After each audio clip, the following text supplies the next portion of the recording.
Welcome back, folks. How are you doing tonight?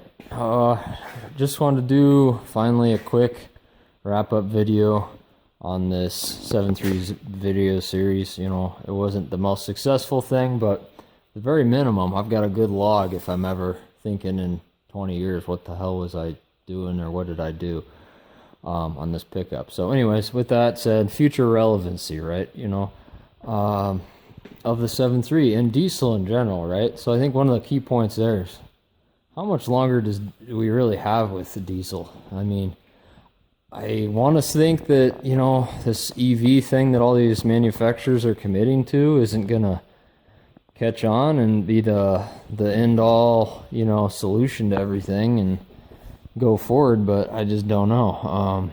It's hard to say what'll really happen. So, you know, regardless of that, though, I still think there's going to be many people out there that, you know, have a definite need for diesel pickup, want them for whatever reason, don't want to enter that, might say, that initial cost barrier to something that might be electric or something, what have you. And, you know, shoot, electric stuff's been around for a long time, so I really don't. We'll see if it actually catches on and takes off. But even if it does, I mean, I don't think it'll within the next decade account for any more than, you know, maybe 20% of total new vehicle sales. I mean, I can't see it doing that, and it's interesting to me that, you know, GM is really behind that, and, you know, Toyota on the other hand, right? You'd think of them as a eco-friendly car company, right? You know, Prius have been at that for a long time, but they seem very still hesitant to this whole electrification type thing. You know, not a lot out there in terms of press releases on what their plans are, so it's kind of interesting in that regard. So anyways, with that said, restorations of 7.3s and older diesels, right, 12 valves. I think that they're getting to the age now that people have got to, if they're going to stick around, right, people have got to start putting some money into them. Paint, body work, I mean, bushings, you know, just things like that that wear out over time, interiors.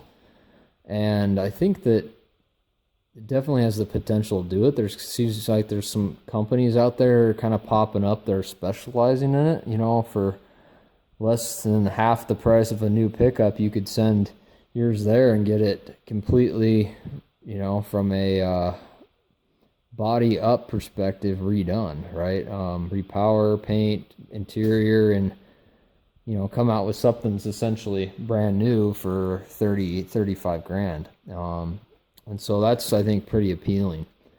And I think you're seeing it a lot in the pricing of these used vehicles now. So we'll see once production gets back in line and, you know, these so-called supply chain issues are put behind us. But so I think that, to reiterate, though, I think that if 7.3s, you know, older pickups are going to continue, people need to invest the money in them. And I think that that is the right platform and the right clientele that you're going to see that potentially happen with better than other vehicles in, you know, history. So modern power. I'm going to be I'll post up a quick video sometime in the next few weeks. And sorry, I've been just swamped with work and school and trying to get the house ready for the winter. But about 2 months ago, there was a diesel dyno event, and I had the truck on the dyno there, and I've got the little short clip. Nothing impressive, right? It's just a 7.3, but the power it put down at the rear wheels with stock fueling, essentially, right? Just some tuning, the stock injectors, pumps, so on and so forth.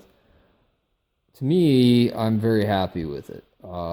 It's right in there with something that you might buy brand new off the factory floor. So I don't think you can argue with that at all. And yeah, I mean, there's benefits to newer vehicles, right? But then there are complexity issues and emissions issues really make you wonder, which kind of leads me into, you know, the build quality of things in the 2000s, right? You got your, you know, your your Duramax pickups that were really in that 04 to 07 range were freaking solid.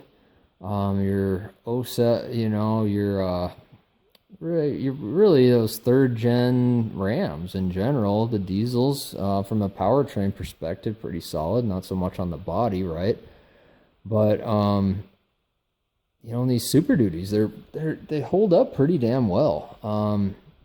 I really do think so, and I think that they're in some respects there's a lot better, just beefier build quality and heavier materials in these ones from the 2000s than you see in brand new ones. So I think that that'll continue to keep people wanting to hold on to these. And if I've said it before on the channel, but if I only had one vehicle that I could keep out of everything I have, it would be the 7.3 diesel, hands down, without even second thought.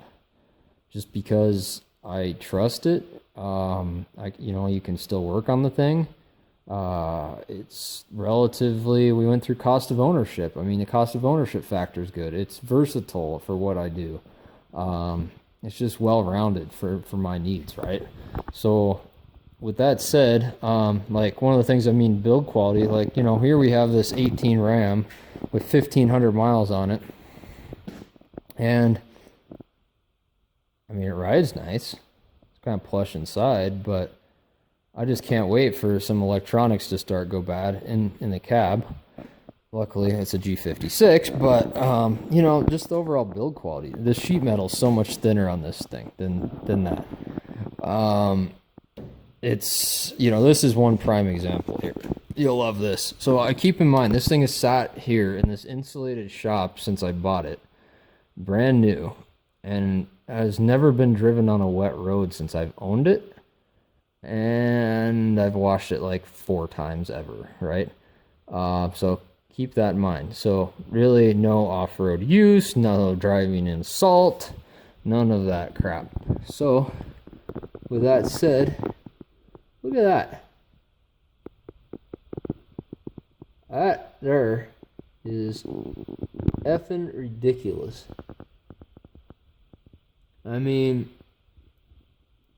Okay, so I got this thing here, and we've got literally some surface rust going on this bumper. What the F is this shit, right? So it goes back to build quality. Now, if I go over this pickup, it's got, 265,000 miles on it, been driven in snow, ice, all the crap through the years. And this does have some rust because it's a scratch, but the rest of this is in freaking great shape. Nothing, right? And that just to me strikes my eyes the build quality of newer stuff. The bumper in the sheet metal is freaking thin. Get out the gauge here real quick and then I'll let you guys go, but see if I've got it handy. Where is that? Anyways, good question. So yeah, anyways, with that said though, materials, build quality, I think the 7.3 is going to have a long road ahead of it still before you start seeing them outdated. In terms of power, just general power plant and people using them. People are going to be using these things until we probably are done with diesel, unfortunately. And you might say that oil industry in general. So that's my take on these, and if anybody has any comments, please let me know. But that's what I'm going to leave this little series at. I did, and who knows, maybe we'll talk about it soon. So future stuff, got some content coming for that, if I could ever get that going. Kind of some big stuff. Actually, some really big stuff. Will be fun. And then, like I said, I got a dyno video for this thing. got some stuff going on up front, so I'll have a video on that. I've actually done a lot of stuff up front in the last last month or so, month and a half. So I got some stuff I need to do with that. You know, got some stuff related to trailer tires, firewood, all types of good stuff. So have a good night. Talk to you later.